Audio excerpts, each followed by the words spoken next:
ancestors used to say that unless you return to the other world, you will not know the difference between there and here.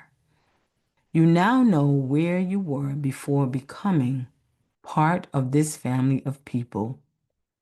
You know what you were doing, so you know what you came here to do.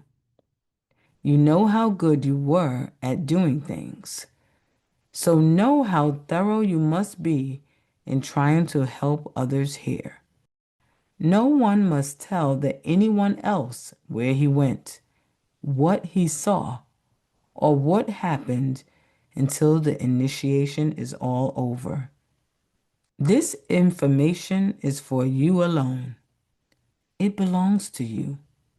What you were taught in the other world should not leave the pit of consciousness in your belly, or you will lose it once again and have to search for it in the storms of everyday living. Do not let your tongue betray you. You will wish you had cut it off. What you've learned is like a fish who lives in the water. To speak is to pull the fish out of the water. It will cease to breathe, and you will be both murderer and murdered. Our ancestors survived because they knew how to keep things unspoken. If you want to survive, then learn from their wisdom. The elder paused again. He seemed so human in the way he taught us caution. He radiated dignity, pride, and wisdom. But above all, it was his humility that stood out. I believed his words, even though I did not understand most of what he was saying. I could not help asking myself, however, what would be so terrible about remaining in one of those strange worlds?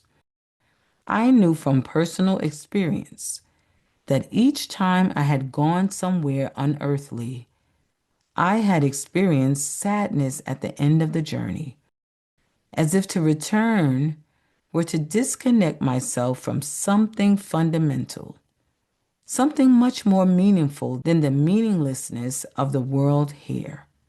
The old man seemed to see this very pleasantness as one more reason not to linger too long, because we might then lose the option to return. Why was he insisting so strongly that we return? And why were there students who had lost the way back unhappy?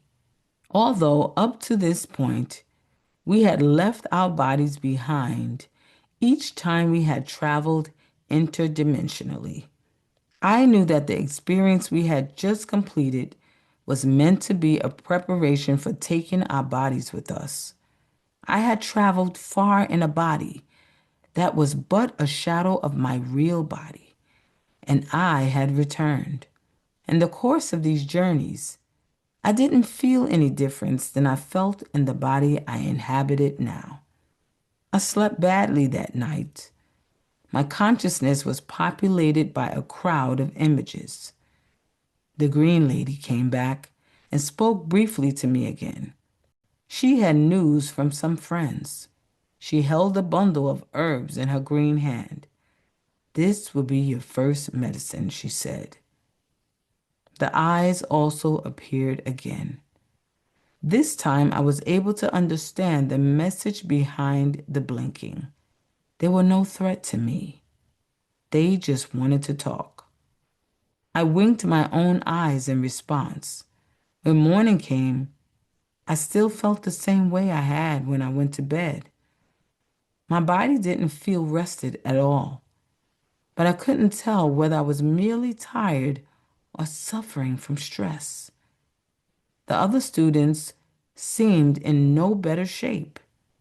Some were speaking aloud, and others were weeping violently. Perhaps they were completing the dreams they had started earlier. I listened to them for a while, trying to understand those who were talking, but they were speaking in tongues. I could not understand them, so I ignored them.